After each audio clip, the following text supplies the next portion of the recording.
Welcome to Revealing the Narc. Join me as I highlight narcissistic traits in celebrities and public figures. Everything here is in my opinion and it's not professional advice. If you enjoy the analysis, please like and subscribe.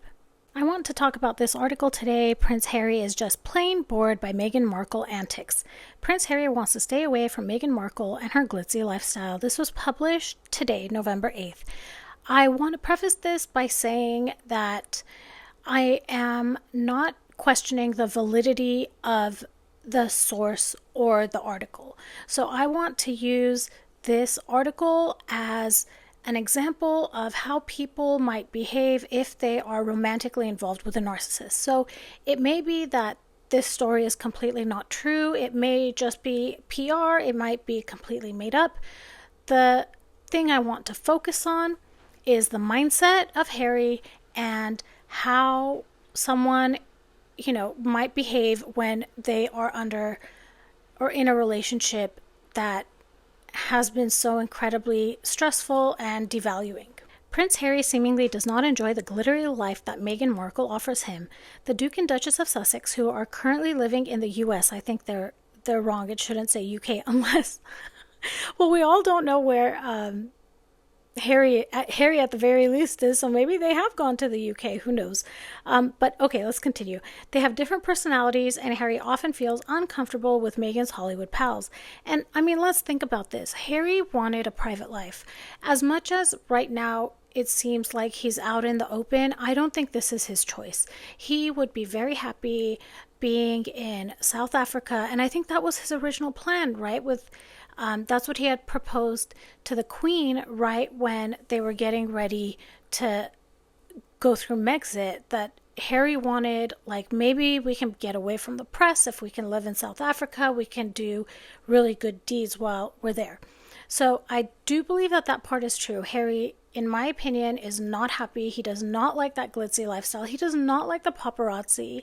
And I mean, this is a side note, but I just want to say that in my opinion, Harry's biggest fear and biggest trauma is driving and paparazzi flashing lights because of what happened to his mother. And if you think about the number of times that Harry and Meghan have been photographed by paparazzi in the car, it's sickening. And it's sickening because the majority of those photos are Meghan calling the paparazzi to take those pictures. So this woman is literally having him relive his worst nightmare, his worst trauma every single time. But she does not care because she cares about her photographs being in the tabloid the next day. It's really, really sick. And like, I am not talking about Harry's, what he's responsible for. That's a whole other really huge topic to break. I'm just saying it's what she does with specifically the pup. Like, I think that is the cruelest thing that she does to him out of everything, making him relive this nightmare. And I'm sure she's manipulating the situation, pretending she doesn't know who called the paparazzi. She pretends it wasn't her that called them. And then what does she... And I mean, this is all speculation, but my opinion is she then turns around to him and says, see how much we need privacy? See how much we need security? I'm the damsel in distress. You need to save me. I left all my friends and family to be with you. So anyways, I don't think it's a far stretch to think that this is exactly how Meghan is manipulating him. And okay, so I went off on a tangent there. So let's get back to the article. Royal author Phil Dampier told Fabulous, Meghan is concentrating on her American Riviera Orchard lifestyle brand, which is dependent on Netflix, while Harry has been flying solo with his charity work. Phil continued, he clearly feels a need to return to the UK and Africa for various causes like the Well Child Charity and Santibali and Lesotho, and I think he wants to look up old friends he has drifted apart from. So I didn't realize that ARO is dependent on Netflix. I know that there is some crossover that happens there, but I was under the impression that Meghan could still release her brand even if the Netflix show doesn't air. but I'm not sure about that. So if you do know, please go ahead and drop it in the comments.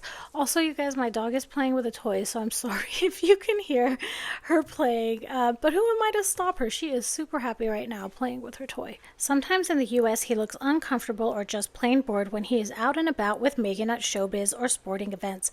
And during their trips this year to Colombia and Nigeria, he looked like a bolt-on accessory while she seemed to be the dominant partner, he noted. Duh. Someone commented on my Twitter about, this was the perfect comment. They said that Harry is Meghan's VIP ticket. Like, literally, she uses him to be able to make it into VIP events. And that's exactly true. Harry is Meghan's accessory. This is something that is consistent with narcissists. They view people as extensions of themselves. You don't exist as a separate entity. You belong to them. And that is actually why they don't have boundaries. Because why would there be boundaries with something that is part of you? It's yours. Okay, so let's talk a little bit about this article and maybe let's do some analysis. So according to this article, they're speculating that Harry might be experiencing a sense of detachment or disinterest in the relationship. Now, I want to say that they didn't say that they had any sources. They were just saying, well, that's what it looks like. And you know what? We can look at that and we know that as well, right? Like, we know Harry's not happy. It's all over his face. And we know this isn't the life. Like, we don't need anyone to tell us that. We know.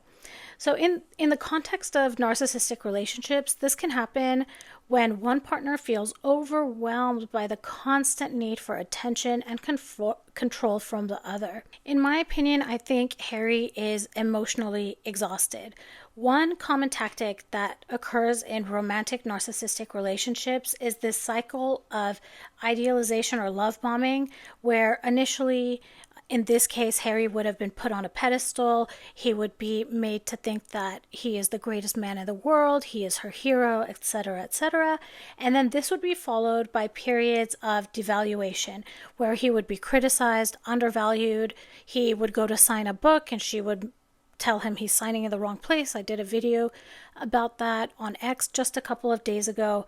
So there's this constant back and forth of, you're the best in the world, you mean nothing. You're the best in the world, you mean nothing. And what my experience is that over time, the periods of idealization get shorter and shorter, and the periods of devaluing get longer and longer. So you are literally breaking down even more as time goes on. So I think that at some point, this back and forth can cause feelings of detachment and could lead to boredom. And I think that might be part of what's going on with Harry. If you are on a constant roller coaster ride, at some point, you just are tired of it, right? And you may not know on a conscious level what it is that's going on, but you just feel tired all the time. The other thing I want to point out is there was mention about Harry visiting his friends. So what happens also in narcissistic relationships is that the narcissistic partner will try to isolate their love interest. And in my opinion, this happens for two reasons. The first is that they want to be able to control the person 100%, and they can't control them if they are being influenced by others. The second is they don't want the stories of the intimate things that are happening between the narcissist and their romantic partner to be told to anyone else, because if they are told, the friends or family or whatever, they would tell this person, like, that's not normal, that's not healthy, you need to get out. So it would make the partner realize, my gut instinct is right, this is not healthy. Narcissists will often try to control their partner's focus, and they might discourage close connections outside of the relationship. So this would be new connections. So it could be that Harry is also discouraged from making friends while he's in Hollywood, because while he's there, he could be developing roots, and he's not, because he's not forming connections with people. So here's what I think is happening, and this is in my opinion. If these reports are accurate, Prince Harry could be experiencing emotional fatigue that's associated with this up and down roller coaster being in a narcissistic relationship. Feeling bored could be his way of expressing an underlying sense of exhaustion from dealing with control or attention-focused behavior.